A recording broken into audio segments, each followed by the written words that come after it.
Hello friends, कैसे हैं आप लोग। मैं आपका दोस्त डॉक्टर मनोज चवानी, डायरेक्टर नॉन-रोड्स नागपुर से आप सभी का दिल से स्वागत करता हूं।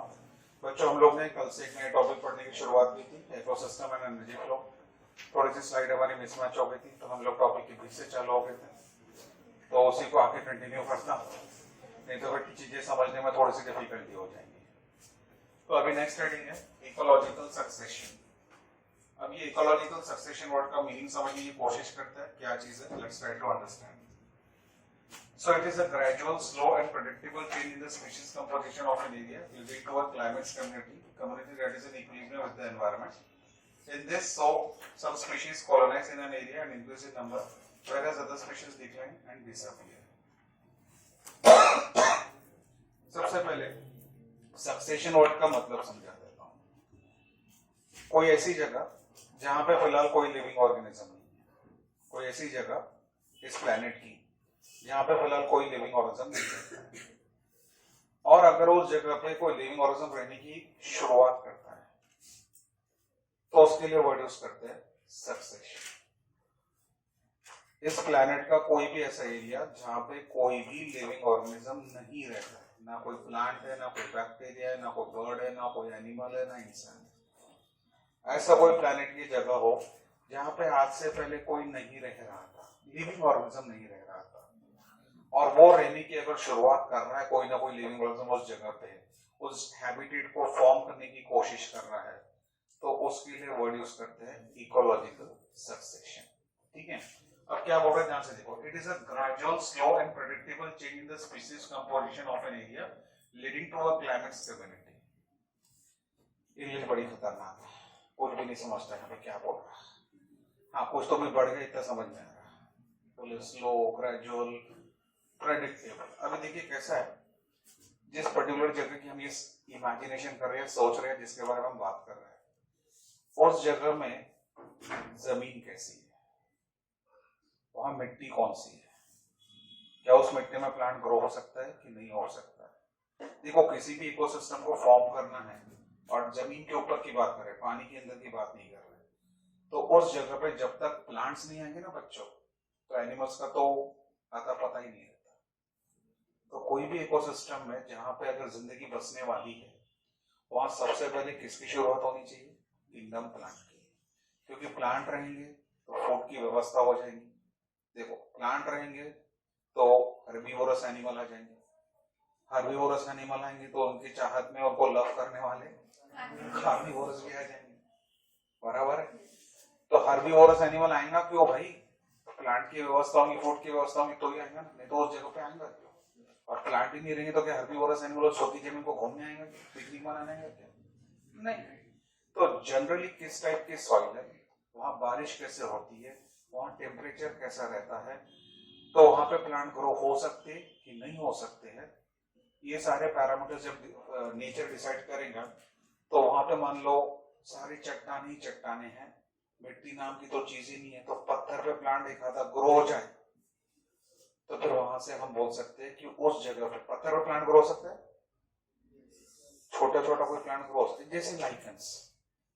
लाइकन्स हमने 11th स्टैंडर्ड में पढ़ा था, it's association of algae and fungi, वो चट्टान पे ग्रो हो सकता है। और अलगी जो है, it's a member of kingdom plant, algae जो है किंगडम प्लांट का मेंबर। तो अगर ऐसा कुछ हो जाए तो इसका मतलब पहला लिविंग ऑर्गेनिज्म कौन है, बोले लाइकन्स आ गए, यानी कि अलगी और फंगी आ गए। बाद में समय के साथ उस जगह पे अगर सॉइल बनी होंगी तो सॉइल में खाता कोई प्लांट आ गया, मतलब प्लांट की दुनिया की शुरुआत होने लग गई। प्लांट आएंगे तो हर्बीवोरस आएंगे, हर्बीवोरस आएंगे इन लॉन्ग रन तो फिर कार्निवोरस भी आ सकते हैं, बर्ड्स आ सकते हैं। तो इसी को बोल रहे हैं हम लोग ग्रेजुअल, स्लो एंड प्रेडिक्टेबल। अब इन द स्पीशीज कंपोजिशन, तो ये समझ में आ गया, जब तक हर्बीवोरस एनिमल आ ही नहीं सकते जब तक प्रोड्यूसर मतलब ग्रीन प्लांट्स वो आ ही नहीं सकते, तो वहां पर प्रेडिक्ट हो रही है जब तक प्लांट नहीं आएंगे तब तक एनिमल किंगडम हर्बीवोरस आएंगे ही नहीं यहाँ पर। So that is predictable. Predictable मतलब अरोमा, ठीक है।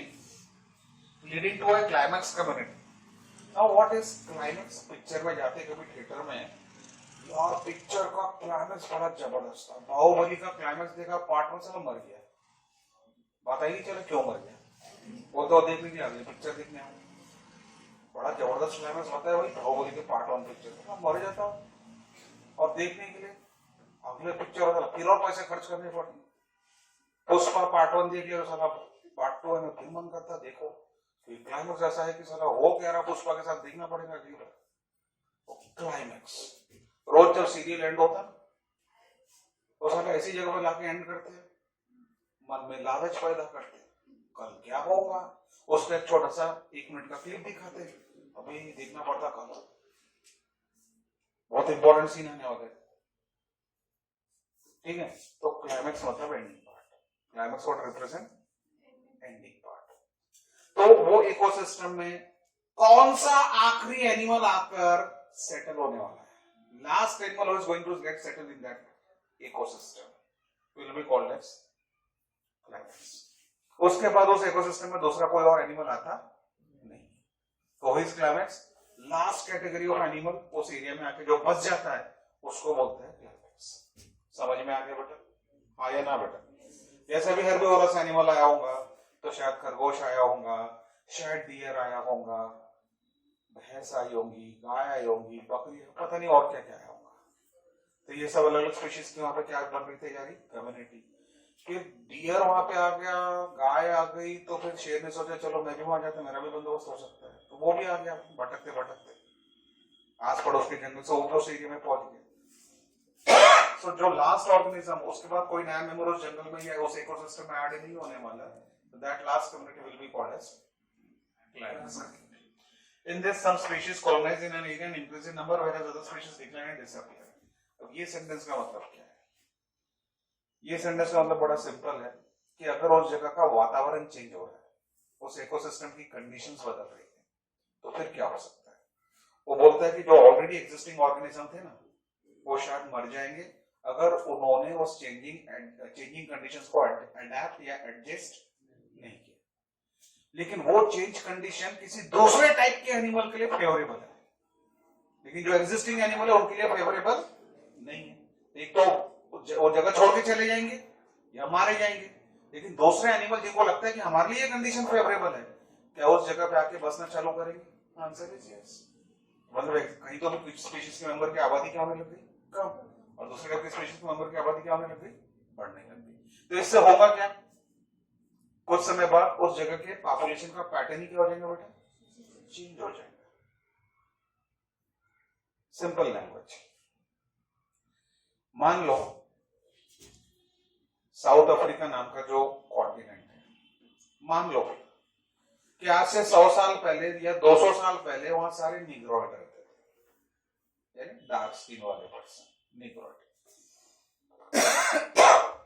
फिर मान लो एक आधा कोई अंग्रेज कपल वहां जाके बसा, गोरे स्किन वाला, फेयर स्किन वाला, साउथ अफ्रीका में जाके बस गया किसी कारण से, और उसने वो कंडीशन को अडॉप्ट कर लिया, तो फिर वो वही रहेगा। तो बच्चे जो आएंगे उसके भी गोरे आएंगे, काले आएंगे। जेनेटिक वजह से तो गोरे आने, उसने काले नहीं आने वाले, तो जेनेटिक उसकी जीन्स में लिखा है गोरापन। समझ में आए की बात बेटा? फिर वो बच्चे बड़े हो रहे हैं, वही शादी कर रहे हैं, फिर आगे की जो जनरेशन आ रही है वो धीरे धीरे क्या हो रही है? बढ़ रही है। तो गोरे लोगों की आबादी धीरे धीरे क्या होगी? बढ़ेगी ना। पहले तो सिर्फ 2 ही लोग रहते थे बड़ी आबादी, अब हो सकता है 2-5 जनरेशन बाद 30-40 लोग हो गए होंगे, और 2-5 जनरेशन बाद 100 लोग हो गए होंगे। तो अब आप देखो पॉपुलेशन धीरे धीरे क्या हो रहा है? काले लोगों के बीच में गोरे लोगों की एंट्री होती है। तो यहाँ पर देखो some species colonize in an area, यहाँ पे कौन सी स्पीशीज कॉलोनाइज हो रही है बेटा? गोरे लोग। समझ में आ गई बात बेटा?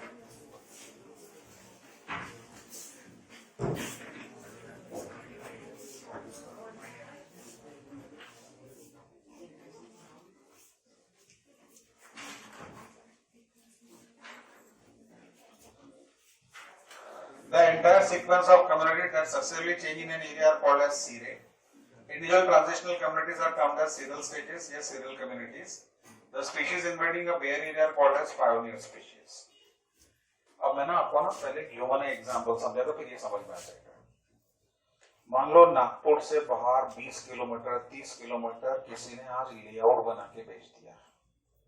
अच्छा, ये सारे एग्जाम्पल सिर्फ समझाने के लिए एग्जाम में नहीं लिखते, एग्जाम में वही एग्जाम्पल लिखते जो किताब में छपे रहते। फिर बता देता हूँ, नहीं तो तुम सब में जो लाइव एग्जाम्पल देता तो वही छाप के आओगे, sir this is the example. तो अभी देखो, इमेजिन अ सिचुएशन कि नागपुर से ना 20 किलोमीटर बाहर वर्धा रोड पे, कोराडी रोड से या काटोल रोड से या भंडारा रोड से कहीं तो भी ना किसने लेआउट बना के भेज दिया, और हमारे जैसे कुछ लोगों ने वो लेआउट के कुछ कुछ प्लॉट खरीद लिए। अब क्योंकि वो नागपुर से 20-30 किलोमीटर दूर है, क्या वहां पे लोग घर बना के रहना है आज के डेट में पसंद कर रहे क्या? नहीं। क्यों? वहां शायद इलेक्ट्रिसिटी के पोल नहीं होंगे, शायद वहां पे पानी के लिए रिक्वायर्ड जो सिस्टम है एनएमसी वाटर कनेक्शंस वो नहीं होंगे, घर से जो वेस्ट वाटर जाने वाला ड्रेनेज सिस्टम चाहिए शायद वो नहीं होंगे। तो ठीक है, लेके रख लिया, पर ये सब चीजें नहीं है, तो लोग क्या वहां घर बना के रहना पसंद करेंगे कि नहीं करेंगे आज के डेट में? हाँ ठीक है, फ्यूचर में सारी चीजें सरकार वहां डेवलप करेगी तो तब लोग घर बना के रहना पसंद कर सकते हैं, राइट और रॉन्ग? ठीक है, लेकिन अब सोचो कि एक बहुत ही जरूरत 100 प्लॉट थे उस लेआउट में, इमेजिन 100 प्लॉट थे बच्चों, ये सारे टेक्निकल टर्म समझाने मेरे को। उस जगह पे 100 प्लॉट्स थे, लेकिन कोई ऐसा परिवार का सदस्य निकल रहा है कि वो 100 ओनर है, 100 प्लॉट 100 ओनर। एक प्लॉट ओनर ने हिम्मत लगाई, बोले यहाँ पे ठीक है, बिजली नहीं दिख रही, वाटर सप्लाई नहीं दिख रहा, ड्रेनेज सिस्टम नहीं, जो बेसिक एमिनिटीज है, मैं फिर भी यहाँ घर बनाऊंगा, मैं फिर भी यहाँ घर बनाऊंगा। और वो 100 प्लॉट ओनर्स, प्लॉट नंबर 1 से लेके 100 तक है, उसमें से प्लॉट नंबर 51 वाले ने घर बना लिया, प्लॉट नंबर 51 वाले ने घर बना लिया और वो अपने परिवार के साथ वहां रह रहा है। उसने कुछ न कुछ पक्के में जुगाड़ किया होगा, कहीं ना कहीं से इलेक्ट्रिसिटी भी लाई होंगी, ग्राउंड वाटर खोद खाद के कहीं से तो भी पानी भी अरेंज किया होगा उसने, और ड्रेनेज सिस्टम नहीं है तो कुछ ऑल्टरनेट उसका भी अरेंजमेंट किया होगा उसने, तब जाके वो हमारे आया ना। अब वो जो पहला परिवार प्लॉट नंबर 51 का, 1 से 100 तक के प्लॉट है आपके पास उस प्लॉट में, जो पहला बंदा, पहली फैमिली, उस जगह पे कोई नहीं रहता था आज से पहले, लेकिन एक परिवार जाके सबसे पहले बसा उस जगह पे, सेटल हुआ उस जगह पे। तो वो जो पहला बंदा, पहली फैमिली, प्लॉट नंबर 51 वाला जाके उस जगह पे बसा, जो आज से पहले वहां कोई नहीं रहता था, उसको आप क्या बोलोगे? पायोनियर। पायोनियर मतलब जिसने वहां रहने की शुरुआत की, क्योंकि आज से पहले उस जगह पे कोई इंसान रहता नहीं था, पहली बार कोई घर बना के वहां पे रहने की क्या कर रहा है? शुरुआत कर रहा है, तो उसको आपको क्या बोलना है? पायोनियर। इतना जो बोला समझ में आ गया? हाँ, जो मतलब जिसने फर्स्ट मेंबर ने घर बनाया 100 लोगों में से, 100 प्लॉट थे, 100 लोगों ने, लेकिन जब उसने घर बना लिया तो बाकी जो 99 लोग थे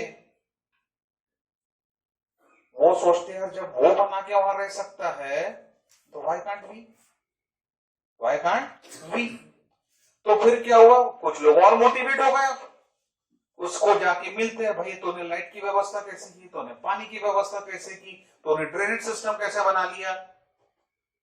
फिर बाकी लोगों को जब कॉन्सेप्ट समझ में आ रहा है कि हाँ सरकार भले करेगी का बाद में करेगी, लेकिन मैं मेरे लेवल पे इतना तो कर ही सकता हूं, फिर वो क्या करता, और रिमेनिंग 99 प्लॉट ओनर में से कोई और मोटिवेट होता है, प्लॉट नंबर 65 वाला मोटिवेट हो गया, तो उसने अपना घर बना लिया। प्लॉट नंबर 32 वाला मोटिवेट हो गया, उसने अपना घर बना लिया। ऐसे करते करते एक एक लोग मोटिवेट होते जा रहे हैं, और उस जगह पे अब क्या बनते जा रही है? एक कॉलोनी बनते जा रही है।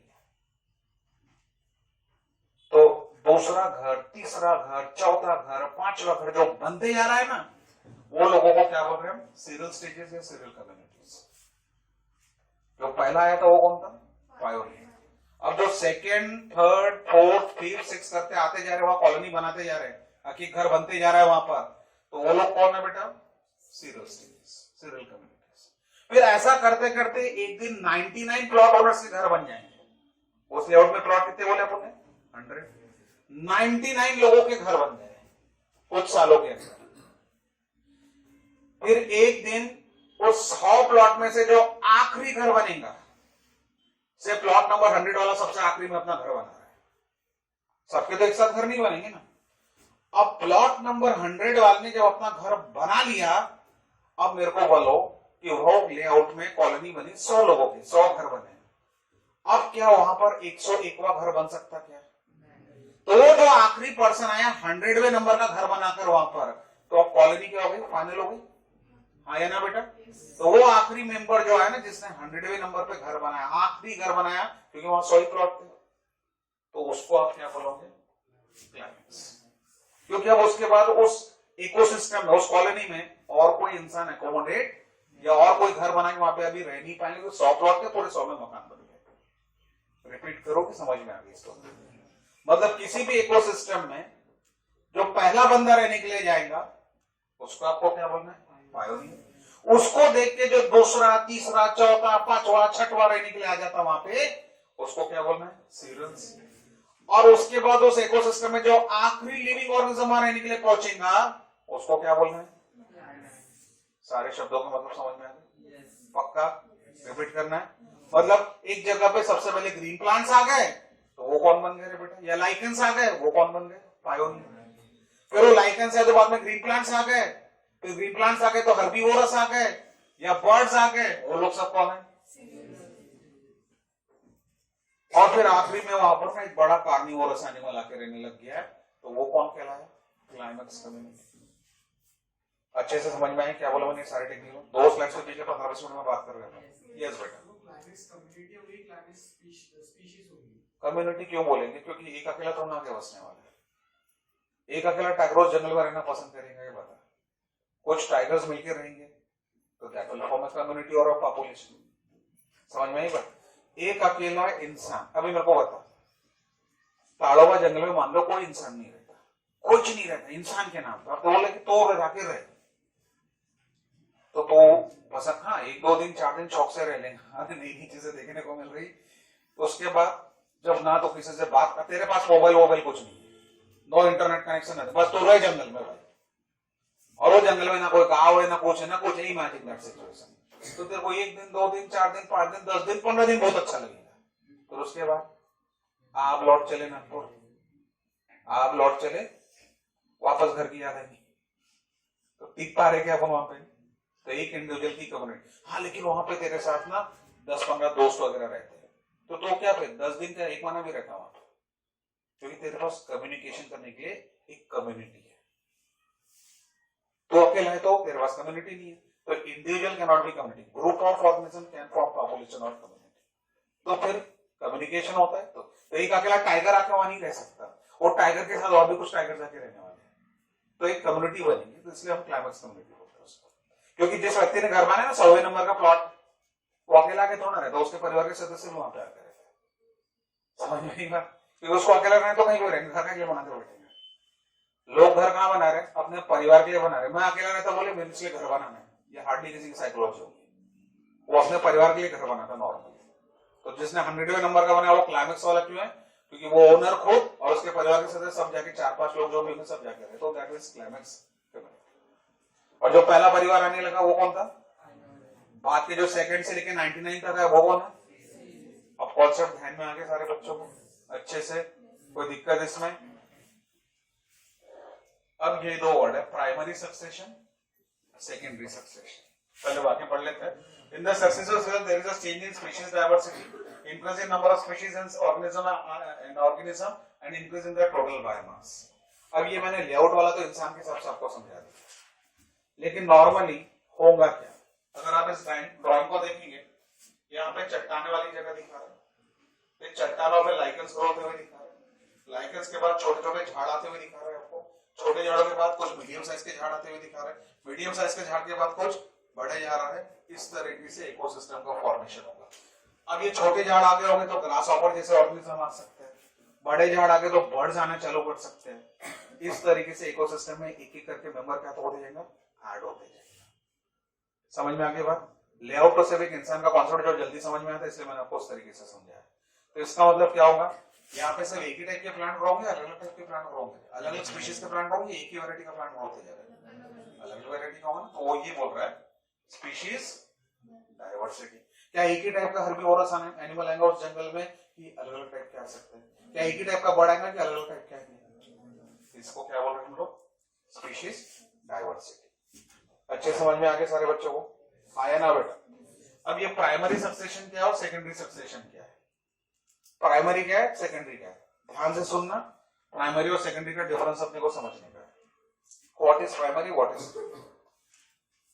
धरती का वो हिस्सा जहां आज से पहले कभी लिविंग ऑर्गेनिज्म था ही नहीं, ना कोई बैक्टीरिया, ना कोई लाइकेंस, कुछ भी नहीं था।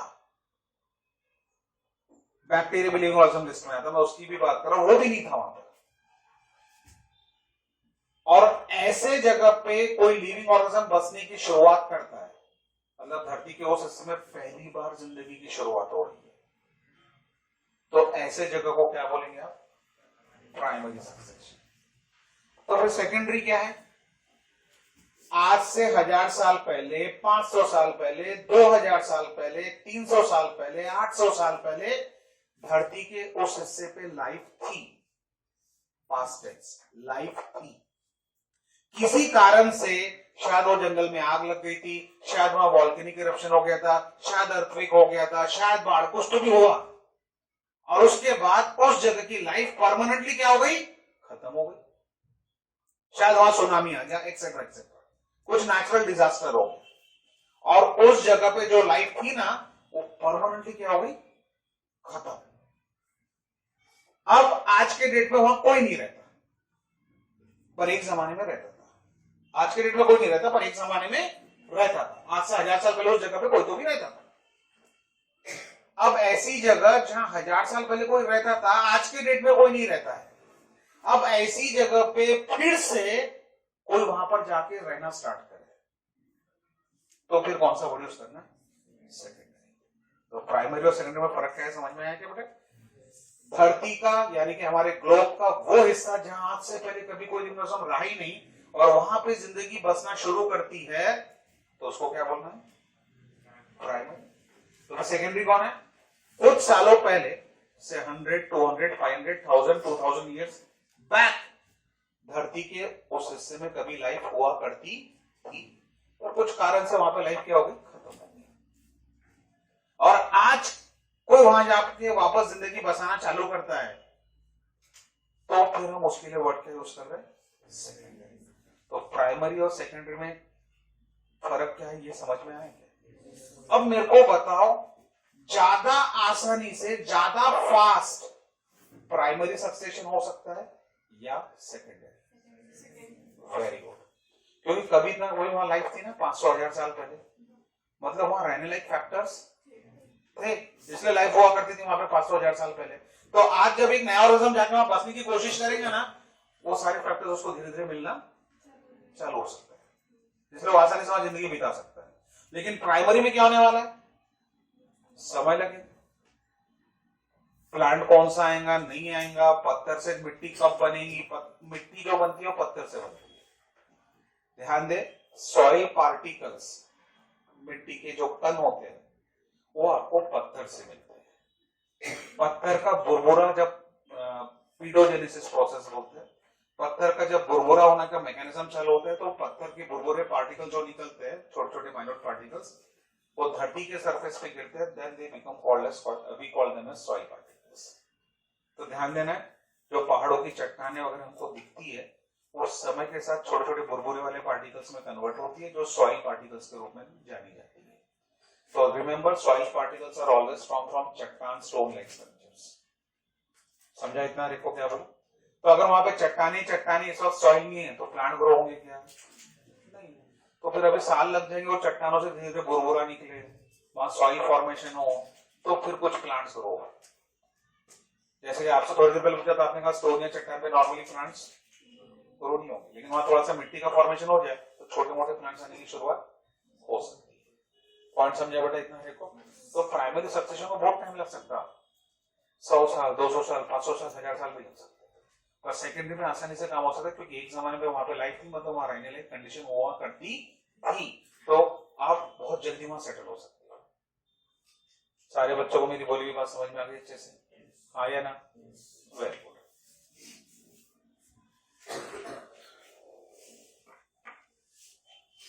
The succession taking place in an areas where no living organism ever existed, primary का मीनिंग मतलब आज से पहले वहां पे जिंदगी नाम की चीज नहीं थी।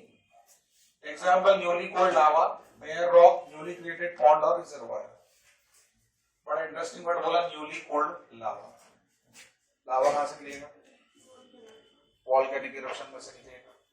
तो वो जो गर्म चीज निकलती है कुछ समय बाद क्या होने वाली है? ठंडी होंगी।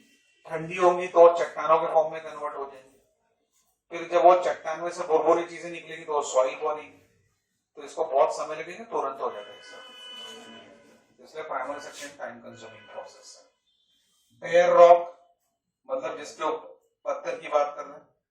न्यूली क्रिएटेड पॉन्ड्स और रिजर्वायर, तो ये आज मैंने एक तालाब बना दिया तो आज उसके अंदर एक्वेटिक एनिमल्स आ जाएंगे क्या? समय लगेगा। पहले कुछ एक्वेटिक प्लांट्स आएंगे और तालाब के अंदर नेचुरली, फिर उसके हिसाब से एक्वेटिक एनिमल्स शायद आए ना आए नहीं मालूम। पर डायरेक्टली अगर हमने कोई मैनमेड पॉन्ड बनाया तो डायरेक्टली उसके अंदर तो ऑर्गेनिज्म आएंगे नहीं। To establish a biotic community, fertile soil must be formed. ये मैं आपसे बार बार बोल रहा हूँ, क्योंकि जब तक प्लांट कम्युनिटी नहीं आती तब तक एनिमल कम्युनिटी वहां आती ही नहीं। क्योंकि एनिमल कम्युनिटी में हर्बिवोरस एनिमल का बेसिक फूड कौन है? Plant community. तो उसके फूड का इंतजाम होगा तो एनिमल कम्युनिटी आती, नहीं तो आती नहीं। So must be formed. So primary succession is a very slow process. Secondary देख लो, the succession taking place in an area after the existing organism are lost. अब ये ड्राइंग बताए, कोई एक जंगल था, जंगल में आग लगी, पूरा इकोसिस्टम क्या हो गया? जल के खाक हो गया आज से 300 साल पहले। अब 300 साल से वहां पे कोई ना प्लांट ग्रो हो रहा, ना कोई एनिमल रहता, ना कुछ रहता, खत्म हो गया। अब वापस वहां पे धीरे धीरे ये क्या हो रहा है? प्लांट कम्युनिटी ग्रो होना स्टार्ट हो रही कुछ सालों बाद। तो इसका मतलब इसको भी हम क्या बोलेंगे? Secondary succession. तो ये सेकेंडरी सक्सेशन हो रहा है, तो succession taking place in an area after the existing organisms are lost. मतलब एक समय में वहां लिविंग ऑर्गेनिज्म रहता था पर आज नहीं। तो अब वापस वहां पे नई से अगर हम जिंदगी की शुरुआत करते हैं तो उसको कहते हैं हम लोग secondary succession. Example, abundant farmlands, burned और cut forest, land that are flooded, यानी जो जमीन बाढ़ से पूरी नेस्ता नाबूद हो गई है, ऐसी जगह में फर्टिलिटी लॉस्ट हो गई, ऐसी जगह में हम कुछ सालों से खेती नहीं कर पा रहे, अब हम कोशिश करें कि वापस खेती करें और वहां पे क्रॉप प्लांट ग्रो कर ले। ठीक है। सिंस सम सॉइल और segment is present, succession is faster than primary. तो उस जगह पे सॉइल पहले से बनी हुई है, इसलिए आपको प्लांट ग्रो करना इजी जाएगा। लेकिन प्राइमरी सक्सेशन में क्या हो रहा है? पत्थर जो होंगे, चट्टाने जो होंगे, उससे सॉइल बनाने उसमें समय सबसे ज्यादा खर्च होगा। The species that invade depend on the nature of soil, availability of water, etc. थोड़ी देर पहले बोला वहाँ टेम्परेचर क्या है, मिट्टी की क्वालिटी क्या है, पानी अवेलेबल है नहीं, ये सारी चीजें डिटरमाइन की किस टाइप के प्लांट वहाँ पे ग्रो होंगे, फिर उस प्लांट को खाने वाले किस टाइप के एनिमल्स वहाँ पे आएंगे, इस तरीके से वहाँ की कम्युनिटी डिसाइड होगी। तो इतना जो बोला सबको समझ में आ गया। तो यहाँ इसने कुछ ईयर्स में बता, देखो यहाँ तक आते आते 150 साल लग गए। बड़े झाड़ यानी जो जंगल जल के पूरा खाक हो गया, वापस उसको जंगल रिस्टैब्लिश में लगभग 150 साल के ऊपर टाइम लग गया। That is how it's. और ये प्राइमरी के मुकाबले कैसे है? फास्ट। समझ में आगे बातें बढ़ी थी। अब इकोलॉजिकल सक्सेशन की जो बाकी की चीजें यहाँ से हम लोग नेक्स्ट क्लास में डिस्कस करेंगे। Thank you so much.